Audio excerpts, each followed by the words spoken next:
Hi, everybody. I'm Ben. I'm an alcoholic, and I have been led through this process with the help of God and a Big Book Step Study sponsor. I've completed my amends to the best of my ability and try to practice steps 10, 11, and 12 on a daily basis. Good to be with you. This is my first time here, and thank you for sharing, Eric, and everybody else who's made this meeting possible. Um,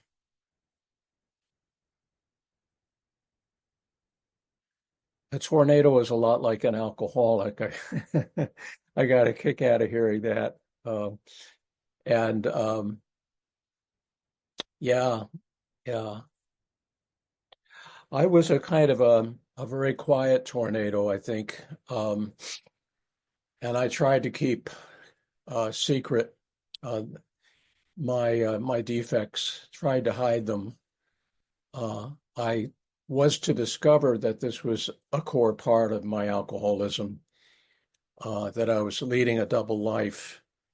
And when I came in, I kind of had the feeling when I approached my sponsor, we took the third step that I was turning myself in and that there had been a warrant out for my arrest for many years. And finally, we would get to the truth. Uh, and that scared the shit out of me.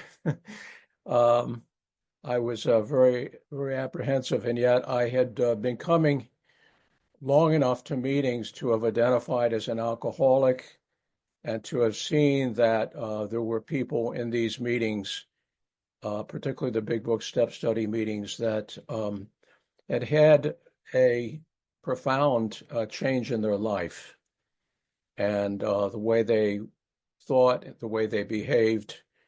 They were willing to be unselfish and give of themselves. My sponsor happened to be one of them. And when we did do the third step, he did emphasize that he'd help me and that I should be willing to go to any lengths to um, have victory over this disease of alcoholism.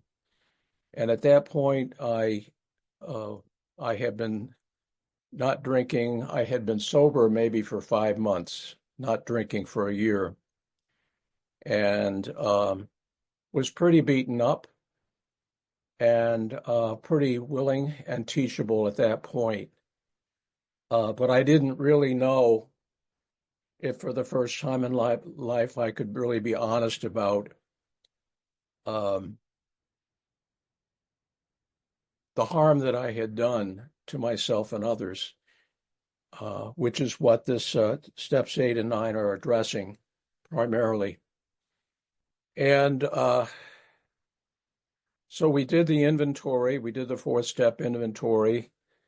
And in the course of that, I began to uh, see myself more clearly.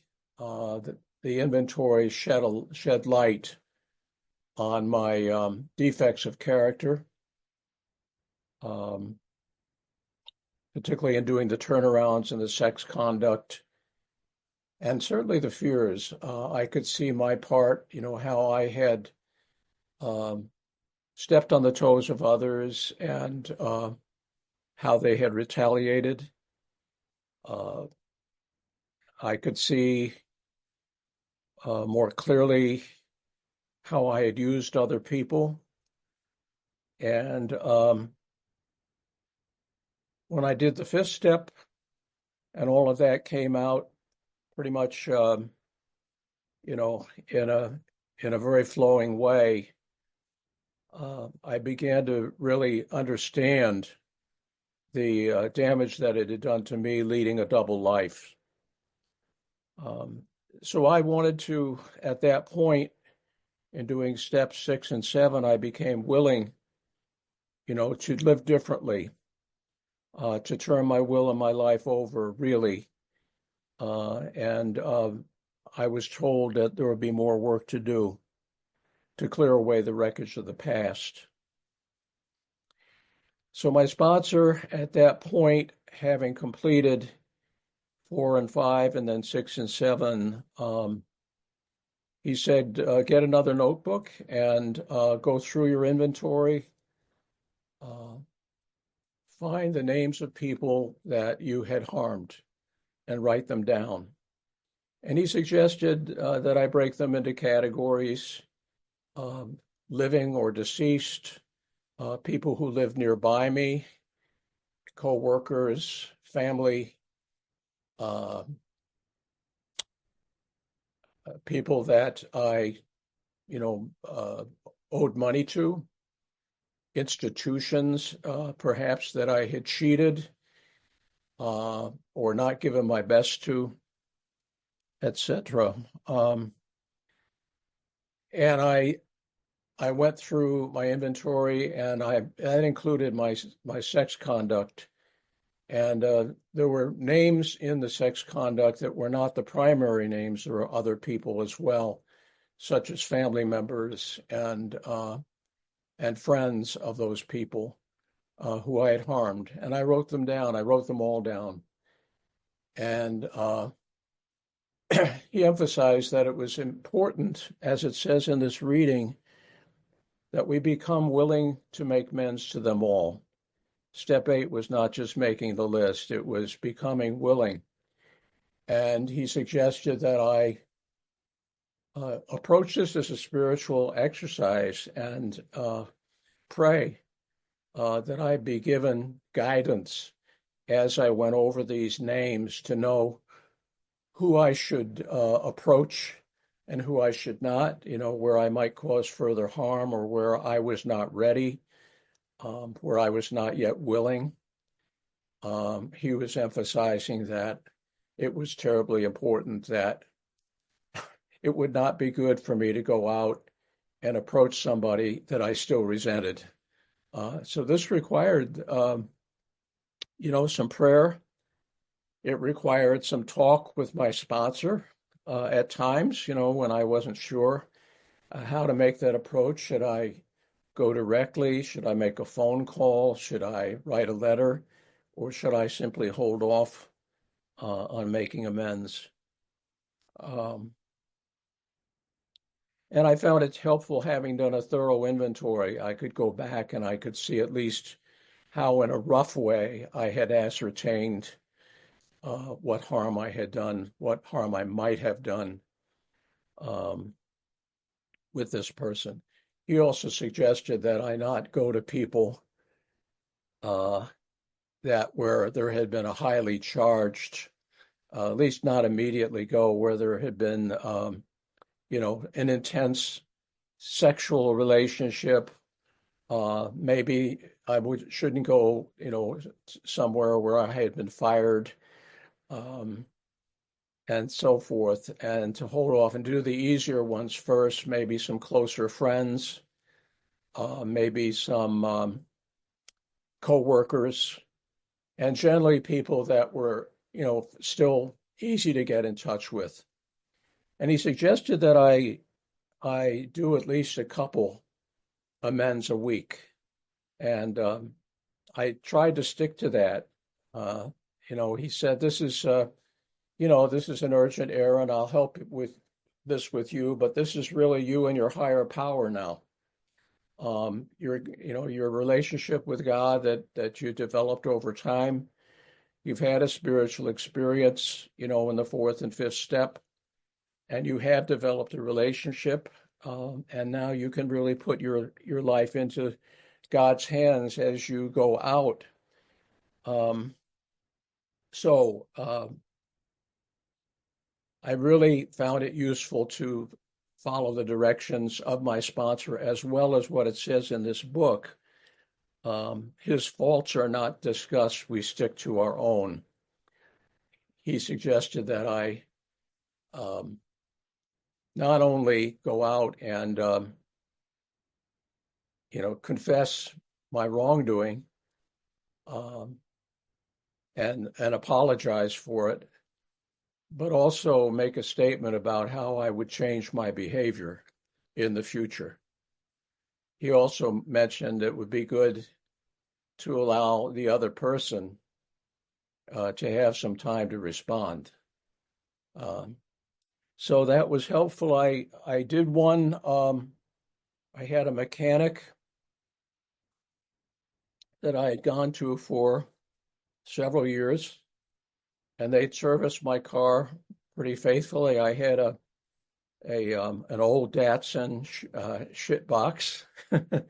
They had welded on the gas tank, uh, and at one point, and another point, the car had gotten totaled, and they had put it in their yard for a week or two before I could get it worked on, and they didn't charge me for that.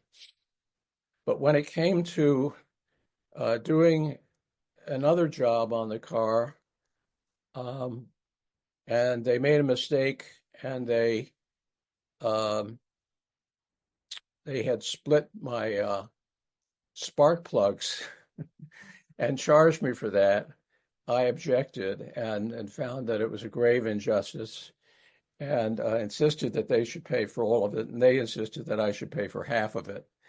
Um, not being a mechanic, I didn't know what the hell I was talking about at the time, but I just felt I should get my way.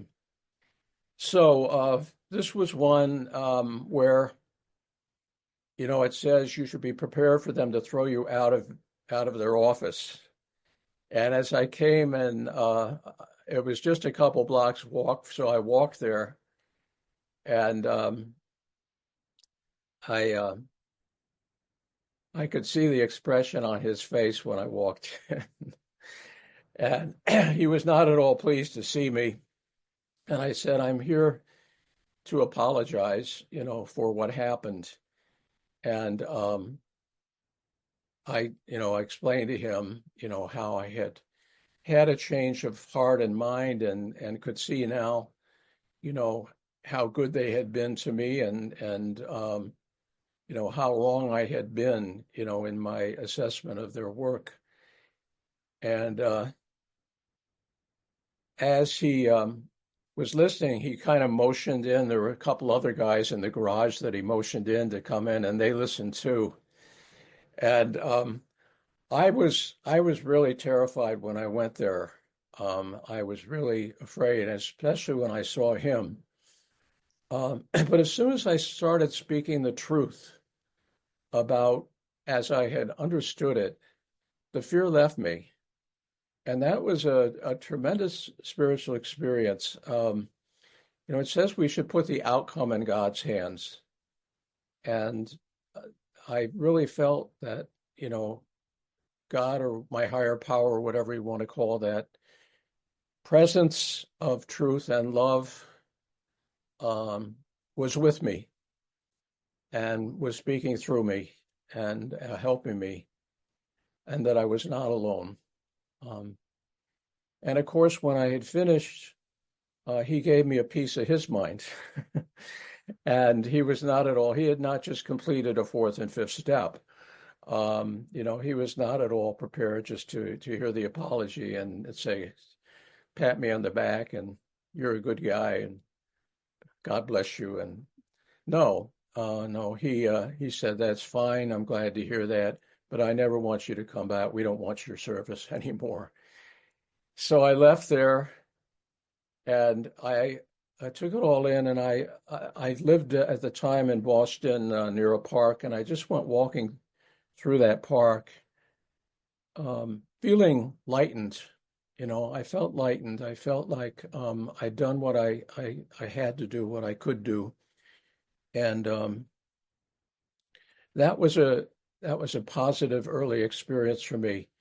Another early one, which happened, as I said, my sponsor had counseled me to not, go to people I'd been in a relationship with, and I didn't. I made the mistake of doing that not long after I had started doing my amends to somebody that I had been in a loving relationship with, and it had ended, and I didn't really fully acknowledge it at the time, but I wanted, when I went to see her again, I wanted to reclaim that relationship and have it rekindled.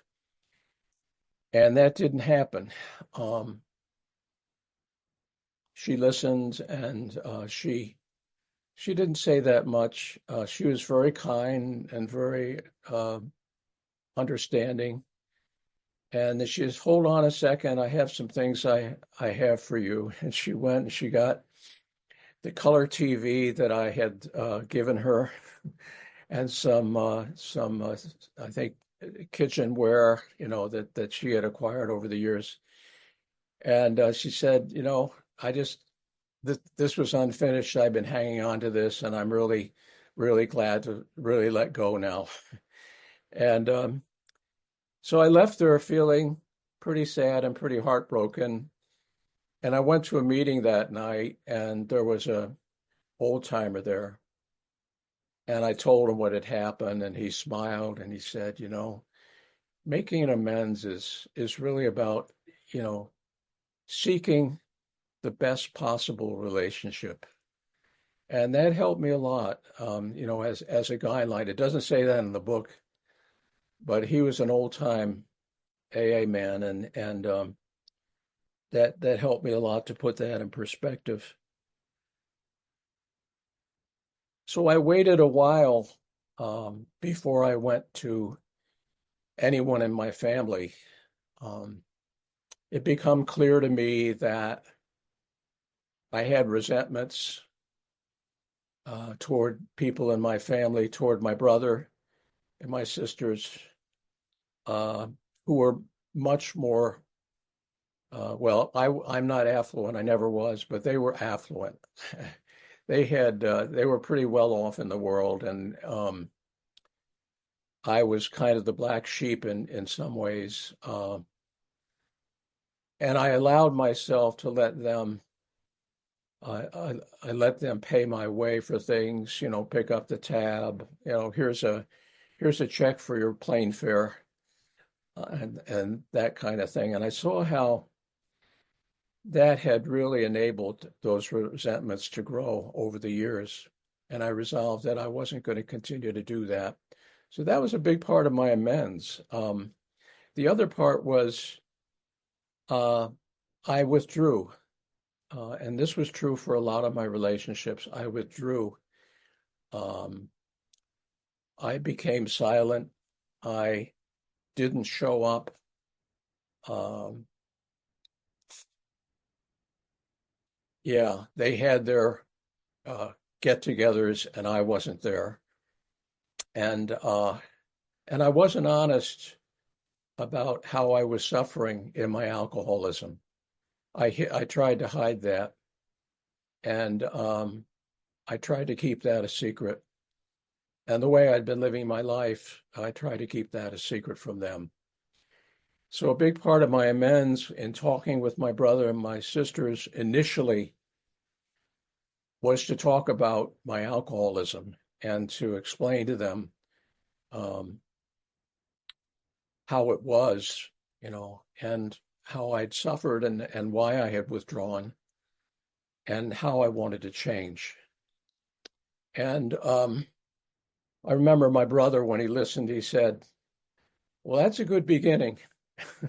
We'll see how this goes." And yeah, this was almost 30 years ago. It's not stopped. This is one of those continuing amends, as it says in the book. There's a long period of reconstruction for some of these relationships, and so it goes on, and it's not always easy to be loving and kind and tolerant with family, but this is something that I try to do today. I'm not sure where I am in my time, Eric. Am I good for another 5 minutes or so? Yeah, definitely 5 to 10. All right. Thank you, Eric. Um, yeah, um, I'll just talk about one more amends, which was especially instructive to me. Um, at the time, I was living in Boston in a triple decker I lived on the top floor. I had a neighbor on the bottom floor who was a single mother and who uh, hung out with people involved in drugs, and some of them appeared to be gang members. Some of them came around with Rottweilers and put them in the basement and surprised me when I went down to the washer and dryer. Uh, Surprised by Rottweilers. Played loud music, and we didn't get along. And there was a couple occasions I called the police, to have them, when they wouldn't, turn off the music, turn it down. So we had a frosty relationship for a number of years, and I knew that this was somebody I had to in some way change my relationship with, but I didn't know, how to do that. And so in this case, I did pray very much, for guidance. And what I was instructed to do through my higher power was I needed to pray for the well-being of this woman and to picture her suffering and to have compassion for her suffering. And I also needed to be willing to let go of my resentment towards her. And that took a while. It took a number of years. What I found happened was instead of making a direct amends, at that time I was taking the T to work in the morning, and she would drive her car to work. But for some reason, one morning, when I got into the car on the T, there she was, sitting across from me, and I didn't say anything, and she didn't say anything. But it happened again. There was like a couple mornings that week. I guess she had lost the use of her car or something. But anyway, not long after that, there was a car fire on our street. And I had seen the glow of the fire, and I went down to the first floor, and she came out to the back entrance, and we were both looking through the window at the same time at this car that was on fire. And the car actually started moving across the street, which is sometimes can happen with a car when it catches fire. And that was odd too, and it caused us to have a little conversation about this car and what might happen, and did anybody call the police. And then the last thing that happened was one night I went down to get some laundry, move some laundry into the dryer, and she was coming up the stairs. And by this time, I had been praying for her for a while. And we looked at each other, and I said to her, "How are you doing?" And she said, "Not good. My child is sick." And I said, "I'm really sorry to hear that.